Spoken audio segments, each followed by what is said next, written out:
Hey, we're back, and today we're going to talk change orders. You get stuff done around the house. You think, oh, well, while you're here, why don't you just do this? You really should make sure your contractor writes a change order. That's for your protection as the homeowner, and it also protects the contractor. So, before we get into it, let's go ahead and we'll dingle on the bell, click that subscribe button, and of course, you can always leave us a note below. And they have this little thumbs up thing. Go ahead and give us one of those while you're at And it. give us a thumbs up. That's right. Those thumbs up are always good. Okay. Oh, So where do you want to start with change orders? There's a lot to cover here. well, just make this real simple. I mean, construction can be very complex, right? Regardless of what you're doing, because you can't see through walls, we don't have, Superman or Clark Kent checking everything. We do the best we can, Sure. but rarely will everything go as planned or as drawn if it's on paper, right? Right. So extra work is required quite often for a number of different reasons. There could be changes in your plans or specifications, right? You change an appliance and maybe you got to move a wall over in the plan. Well, it doesn't seem like much, but it takes more material, more time, especially if it was already framed. Right. The owner might request additional work. And going back to your open is, a lot of times when contractors get caught with this is, oh, as long, just go ahead and do this, you're here. They don't think it should cost anything, but yet it's still extra time, extra material, and so on. Sure. So changes by the owner. The other one that comes up sometimes, hopefully not as much, is changes for code, Oh, right? yeah. You got to satisfy code, the inspector, Right. and the one that always burns my butt is interpretation. So you might say that, I'll use a simple electrical one. It says that any wall over 2 foot or within, blah, right? And then every 12 feet. Sure. Well, what if you got a wall that's just under 2 foot and it's in a hallway, something like that? The inspector could tell you you need an outlet there because it's a freestanding wall. Even Yep. though it's under 2 foot, now it's open to interpretation. Yep. And somewhere like page 3 on every code book says the inspector's right. Yes. So now if it's a code compliance or code interpretation, you're going to need a change order to add that outlet. Right. So it gets frustrating sometimes. Unfortunately, it doesn't really come up often, but it does. It comes Okay. up. So our last one, building a deck. We poured all the piers. They approved the pier, the depth. We poured them all. They came out, inspected, everything's fine. Go ahead and build the deck. We started building the deck. They came out to, before we put the decking down to inspect it, they said, oh, you need a pier here. Well, it's not on the plan. Why do we need to put a pier in there? Well, it's next to the stairs. You really should have one. So, but it's not on the plan. The last inspector didn't require it. Well, you got to do it. So write the change order, put the pier in. The original guy that came out the first time comes back and goes, why'd you do that? Because your framing inspector wanted it. Yeah. But extra work under those circumstances, it should be recoverable, right? Unless provided by in the contract. I mean, unless it's specified in the contract, you can't get extras, it should be recoverable. And the party paying for the work may, here's another one. Timely notice is a big one. So, and I like this one because if somebody came up to me and said, okay, add that pier. Uh-huh. Now, prior to just going out and getting a post hole digger and just starting to do that, get 10 more bags of Sakrete or whatever, however deep in diameter you were going, and do not, you go back to the homeowner and you go, I just got told by the inspector I got to do this. Yep. So you want to let them know right away prior to doing it. You want to give them the cost. But the reason for giving them this information up front is they may go, oh, yeah, I don't want to do that. So many times contractors are just trying to please the owner that they do this stuff, write up a change order when they go back to them and they say, well, it's $800 for that, other door. Right. Well, if I'd known it was $800, I wouldn't have done it. So I'm not paying for it. Yeah. And this is where things start to go south. You know what I mean? So Yes. you want to make sure upfront prior to doing, ordering, whatever, that you want to try and do that. And in some states like Illinois, for sure, they require change orders to be in writing in order to be enforceable or collectible. Correct. Right? Yes. And even in the Know Your Consumer Rights pamphlet that we used in Illinois has on there the 4 parts to an accurate change order. Yes. So it still leaves out some of the information we're going to go over later with the true change order, the right way, but it at least gives you the buyer's name, contractor's name, scope of work, and cost. Right. Those are your four main components that must be done, and you should do that prior to work. And if it's not in writing, it's not enforceable or collectible. Right. And, And I know a lot of subs up there that have gotten, sure, you they know, get burned. screwed out of money because they never wrote it down. Right. Right. So as a homeowner, you want that information. And as a contractor, you want that information. That keeps communication open. Things are clear. You know what's going on. Yep. And that change order could be for a deletion too. It could actually be a credit back to the homeowner. Well, I do it for credits, $0 Right. and cost. Correct. Because you want, and we'll get to that with the second one. So let's Okay. jump to this now. Let's do your share. Let's go to number one. Okay. Because a good contract should actually spell out how change orders are handled. You know, in my contracts, I actually have a line item in there who's allowed to sign change orders, because if there's only one name on the deed, maybe it's, say it's the guy's name, right. and the woman signs all the change orders, you can't lien that house because he didn't sign the change orders. So you got to get authorization as to who's going to do it. And I've heard stories of, well, I didn't authorize that, I'm not paying.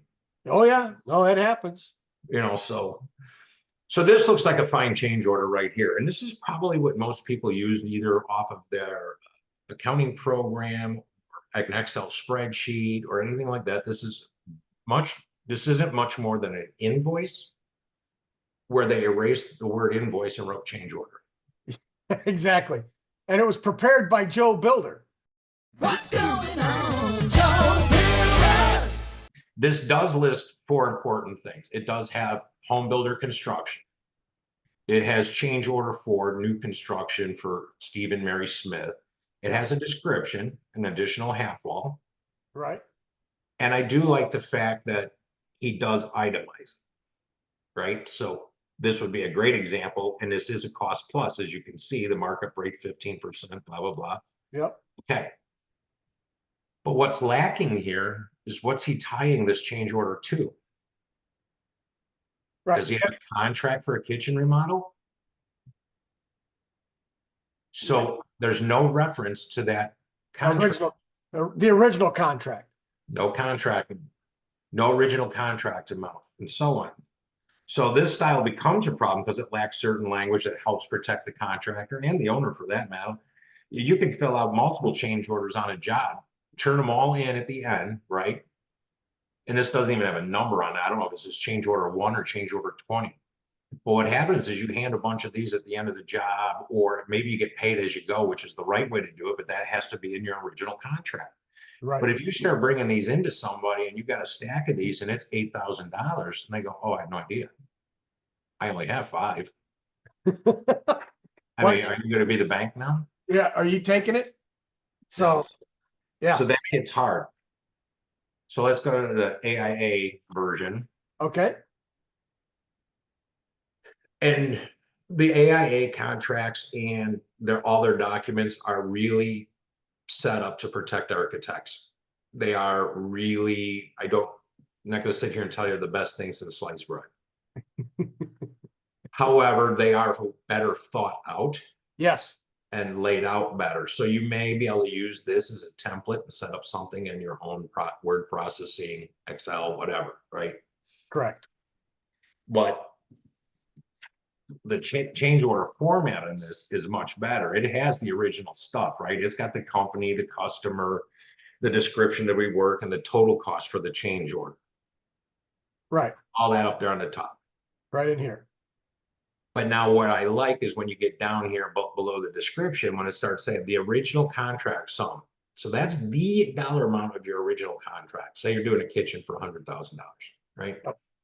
So in our example, the last one, the guy's got a change order for $636. So net change by previous change orders. Oh, well, we had 5 other change orders that totaled $3,000. So now we're at $103,000. So the total prior to this change order was $103,000. So we're going to increase, decrease, or unchange by the new change order of $636 on that line item. Your new contract amount, including this change order, is now $103,600. Right. And this is what you have people sign, because now they know the new contract amount. And the bottom portion here where it says architect, contractor, owner, you can eliminate most of the time you can eliminate everything from architect.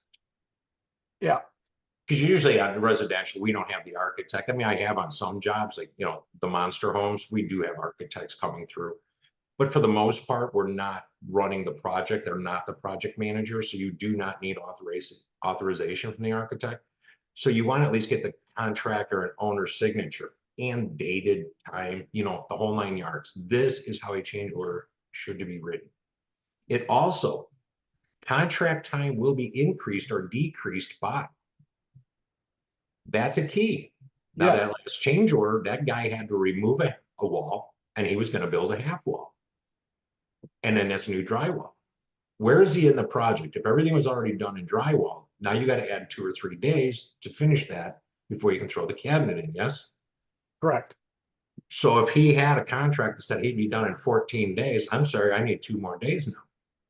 Correct. And that gets spelled out in the change order also. And it gets spelled out. And that's why these change orders like this are so key, because then it keeps everybody on the same page. We know the dollar amounts, we know where we're at financially, we know what we are schedule, we bought ourselves more time. And this isn't like trying to play a game on an owner any more than it's trying to screw a contractor. This is the right way to do it. Yep, And then everybody is communicating. correct. Yep, it works really well. And that way everybody, all the players involved are all on the same team. They're pulling the wagon the same way. And, the whole project goes a lot smoother that way. Like I said, like owners, when they say, just, hey, while you're here, can you move that door, change the swing of that door? It'll only take you 4 hours. Well, Sure. they don't realize that that's 4 hours out of your scheduled time or whatever, and Yeah. you still have to bill for it. Yeah. Or we just got an electric stove. We used to have gas. So now we need to pull in, a 220 line to feed that all electric stove that you bought. So, Right. And again, one other thing that's nice with this change order is you can see on the upper right where it shows owner, architect, contractor, field, other. Yep. Depending on what this change order is, you do it in multiple copies and to disperse them to the proper people. Your field guy might need a copy.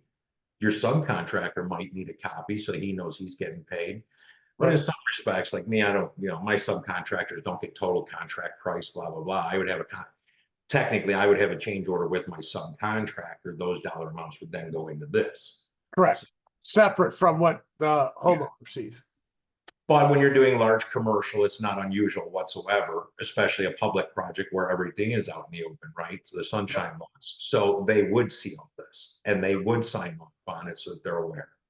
So if you're watching this and you're new to construction or to building, or you're having work done on your house, just go download this AIA document G701, and you can use that as your format and it will work well. You can even just write it out on some legal paper. Here's, you just get out, you just write it down. It doesn't have to be in a full form like this, but at least it's documented. Then you can take your phone out. Everybody takes a picture of it. You've signed it. The original copy goes and stays in the job folder, goes back to the office for invoicing, that kind of stuff. So you don't need an actual form. You just need all this information on whatever system, whatever piece of paper you're going to use. So in the ones that I use, I went a little bit further on the header where it says contract date, contract for, but I put the contract number in there as well. Yeah. Because all my contracts have a number on them, so I can find them easily on the, for the jobs, right? Sure. Whatever system you use, but have a contract number. So I want that all to be on that change order, so it ties back to that contract. All right, so that's my spiel, or our spiel on change orders and how to do it right. If you have any questions, put them in the comments below. There you go. It's always better to find this out as you go.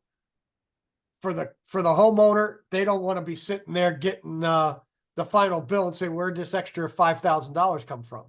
Right. And nor does the contractor, should you want to be in that position to have to try and explain it and try and collect your money. Why not get to that final payment and go, here's the original contract, here's all the change orders still outstanding, Here's the final price. It's done. It's simple. Yeah. And there's no explanation. There's no infighting or arguing about what was what, because it's all down in writing. And Exactly. it keeps it simple. So with that, I'll say keep it square and level. Until next time. Until next time, there you go. Play the music, Rich. It's Joe. It's Joe. It's Joe. And his friend Ron.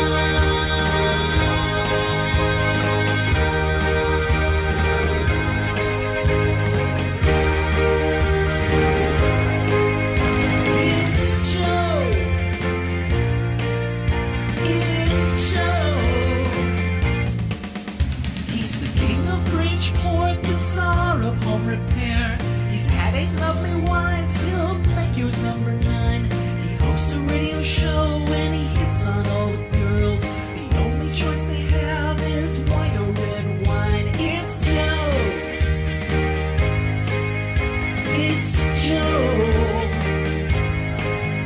It's Joe. When the city sleeps at night, most likely Joe's been thrown in jail. And who's that man?